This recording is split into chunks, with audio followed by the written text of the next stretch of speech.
Hello friends, तो कल हमने पढ़ा था स्टार के बारे में। स्टार में ब्लैक होल के बारे में पढ़ रहे थे कि ब्लैक होल की डेंसिटी कितनी होती है। तो हम लोगों ने पढ़ा था कि दुनिया में सबसे ज़्यादा डेंसिटी ब्लैक होल की होती है। ब्लैक होल के पास सबसे ज़्यादा डेंसिटी होती है।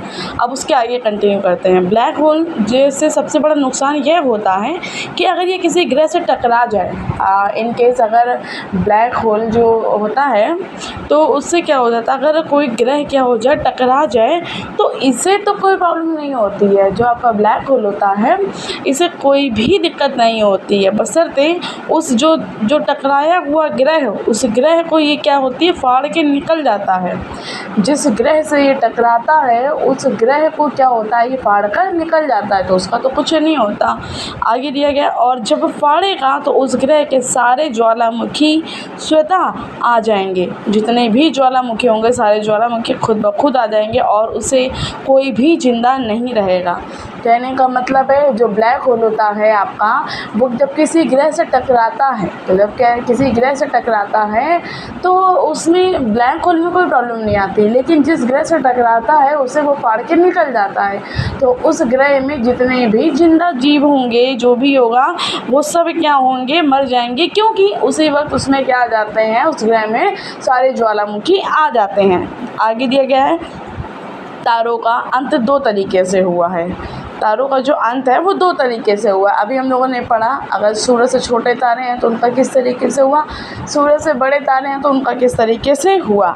बड़े तारे या तो क्या बन जाते हैं, न्यूट्रॉन बनकर जाकर ख़त्म होंगे। न्यूट्रॉन बन करके अगर बड़े तारे होंगे तो वो क्या होंगे, न्यूट्रॉन बन करके ख़त्म हो जाएंगे, या फिर पल्सर क्वेसर ब्लैक होल बनेंगे और फिर जा कर के क्या हो जाएंगे, ख़त्म हो जाएंगे। ये वो है, ये बशर्ते, ये शर्त किसके लिए, बड़े तारों के लिए। वो क्या होते हैं, बड़े तारे न्यूट्रॉन बनेंगे, न्यूट्रॉन बनने के बाद पल्सर क्वेसर में कन्वर्ट हो जाएंगे, अगर उसके कुछ अंश रह गए, और फिर या तो फिर ब्लैक होल में जा कर के वो कन्वर्ट हो जाएंगे, और इससे क्या होता है, वो तारे ख़त्म हो जाते हैं।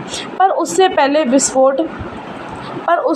विस्फोट होगा, जिसे हम लोग क्या कहेंगे, अभिनव तारा कहेंगे। लेकिन जो उससे पहले विस्फोट होता है उसे हम क्या कहेंगे, तो उसे हम लोग कहते हैं अभिनव तारा। क्या कहते हैं, अभिनव तारा कहते हैं। जो छोटा तारा होता है वो जीवाश्म तारा बनकर, काला बामन बनकर ख़त्म हो जाएगा, जो छोटा तारा होता है। अब ये सूरज से छोटे तारे की बात कही जा रही है कि जो सूरज से छोटे तारे होंगे वो क्या होंगे, जीवाश्म तारा बन करके क्या हो जाएंगे, जीवाश्म तारा बनेंगे, बन करके काला बामन बनेंगे, उससे फिर ख़त्म हो जाएंगे वो।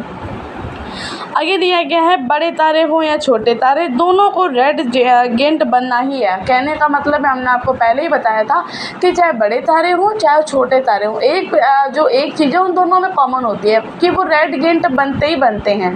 फिर उसके बाद क्या बोलते हैं, सूरज से छोटे तारे बड़े तारे की जो उसमें क्या बोलते हैं, आपकी शर्त होती है, वो लागू होती है।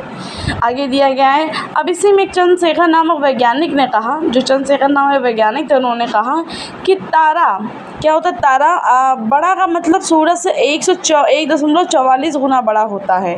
1.44 गुना बड़ा होता है सूरज से बड़े तारे का मतलब ये होता है। और सूरज से छोटे जो तारे का मतलब होता है 1.44 गुना छोटा होता है। तो यानी कि अगर कोई तारा है वो सूरज के बराबर है तो भी छोटे तारे के रास्ते जाएगा, तो भी जो भी छोटे तारे होते हैं उनके रास्ते वो क्या करेगा, जाएगा ही जाएगा। जबकि अगर हम बात करें कि सूरज भी इसी छोटे तारे के रास्ते ही अभिनव में जाएगा, जो सूरज है वो भी इसी छोटे तारे के रास्ते से होकर के जाएगा। क्यों, देखो पहले तो ये निहारिका हुआ एंड हाँ, तो पहले क्या हुआ, जो आपका सूरज पहले क्या हुआ, देखिए पहले निहारिका हुआ, ठीक, निहारिका से बनता है तारा, तारा से होता है रेड गेंट। अब हमने आपको क्या बताया कि अगर रेड गेंट जो आपकी प्रक्रिया होती तारे के बनने के बाद की, जब 95% आपका ख़त्म हो जाता है ईंधन, तो उसके बाद जो सूरज से छोटे तारे होते हैं वो बनते हैं श्वेत वामन, जो बड़े तारे होते हैं वो बनते हैं अभिनव तारा।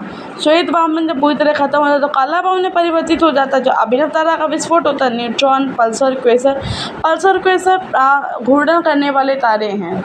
सबसे ज़्यादा तेज़ अंतरिक्ष में अगर कोई तारे घूर्णन करते हैं, घूमते हैं, तो वो है पल्सर क्वेसर। और फिर ब्लैक होल आता है आपका। मान लो कि कोई तारा है जो सूर्य से क्या है 1.2 गुना बड़ा है, तो वो ऊपर आपके जो ऊपर श्वेत वामन में जाएगा, क्योंकि नीचे जाने के लिए 1.44 मतलब कि 1.5 गुना होना ज़रूरी है। और अगर वो 1.2 गुना बड़ा है तो वो जाएगा ऊपर वाले में, श्वेत वामन की प्रक्रिया में। तारा अगर 1.2 का है, सूरज से 1.2 है गुना है, तो ये क्या है आपका, ये छोटा है, बड़ा नहीं है, क्योंकि बड़े के लिए 1.44 की प्रक्रिया स्टार्ट होती है। न्यूट्रॉन तारा जो होता है वो बहुत कम चमकता है। न्यूट्रॉन तारा जो होता है वो बहुत कम चमकता है। सिर्फ 2 ही तारे हैं जो नहीं चमकते हैं, एक होता है काला वामन, एक होता है ब्लैक होल। ये दोनों तारे क्या होते हैं, नहीं चमकते हैं। श्वेत वामन भी थोड़ा थोड़ा चमकता है। श्वेत वामन जो तारा होता है वो भी थोड़ा थोड़ा सा चमकता है। पल्सर और क्वेसर भी थोड़ा थोड़ा चमकता है। जो सूर्य के 1.5 गुना द्रव्य को हम चंद्रशेखर सीमा कहते हैं। जो सूर्य के 1.5 गुना द्रव्यमान को हम लोग क्या कहते हैं, चंद्रशेखर सीमा कहते हैं। अगर आपसे कोई पूछे क्या होता है चंद्रशेखर सीमा, तो सूर्य के 1.5 द्रव्यमान को क्या कहते हैं, हम लोग चंद्रशेखर सीमा कहते हैं। देखो बताया गया है कि चंद्रशेखर सीमा जो है, चंद्रशेखर सीमा वैज्ञानिक ने चंद्रशेखर वैज्ञानिक ने बताया था, कहा था कि सूर्य के द्रव्यमान से अगर 1.5 गुना छोटा हो गया तो वो ऊपर वाले रास्ते पर चला जाएगा, यानी कि श्वेत वामन में चला जाएगा। और अगर 1.5 गुने से बड़ा हो गया तो नीचे वाले रास्ते पर चला जाएगा। चंद्रशेखर सीमा क्या होती है, सन इंटू 1.44 आप कह सकते हैं, 1.44। अगर हम बात करें कलर ऑफ स्टार की, सूरज जो तारे होते हैं, तारों का रंग क्या होता है, तो वो पृष्ठ के तापमान पर निर्भर करता है, पृष्ठ के तापमान पर। तो दिया गया किसी भी तारे का रंग वो पृष्ठ के तापमान पर क्या होता है, वो निर्भर करता है। ये जो तारे होते हैं 3 कलर के होते हैं, लाल भी हो सकता है, सफ़ेद भी हो सकता है, नीला भी हो सकता है। लाल तारे कौन से होते हैं, जो नॉर्मल टेम्परेचर में होते हैं, जैसे कि सन। नॉर्मल टेम्परेचर में जो सन होता है वो लाल होता है। जो सफ़ेद होते हैं वो मीडियम टेम्परेचर में होते हैं। बट जो अगर नीला हो गया कोई तारा तो वो कैसा होता है, वो हाई टेम्परेचर में होता है। अगर तारे का तापमान बहुत ज़्यादा है, इनकेस अगर तारे का तापमान बहुत ज़्यादा है तब वो आएगा नीले रंग का दिखता है। और अगर नॉर्मल टेम्परेचर है, नॉर्मल टेम्परेचर कहने का मतलब 6000 डिग्री सेल्सियस है, तो वो लाल रंग का दिखेगा, जैसे कि आपका सूरज हो गया। और अगर 5 अरब साल बाद सूरज लाल दानव बन जाएगा तो लाल दानव में ईंधन क्या हो जाता है, कम हो जाता है। लाल दानव में ईंधन क्या हो जाता है, कम हो जाता है। और विस्फोटक तारे को हम लोग क्या कहते हैं, आपका अभिनव तारा या सुपरनोवा स्टार कहते हैं। ये बड़े तारे जो होते हैं विस्फोटक तारे बनते हैं और ये अभिनव तारे का रूप ले लेते हैं। किसका, जो बड़े तारे जो विस्फोट करेंगे तो ये क्या होता है, अभिनव तारे का रूप ले लेते हैं और ये विस्फोट करते हैं। आज के लिए इतना ही। अगर पसंद आया हो तो लाइक कीजिएगा और कमेंट कीजिएगा। आगे की क्लास आगे करते हैं।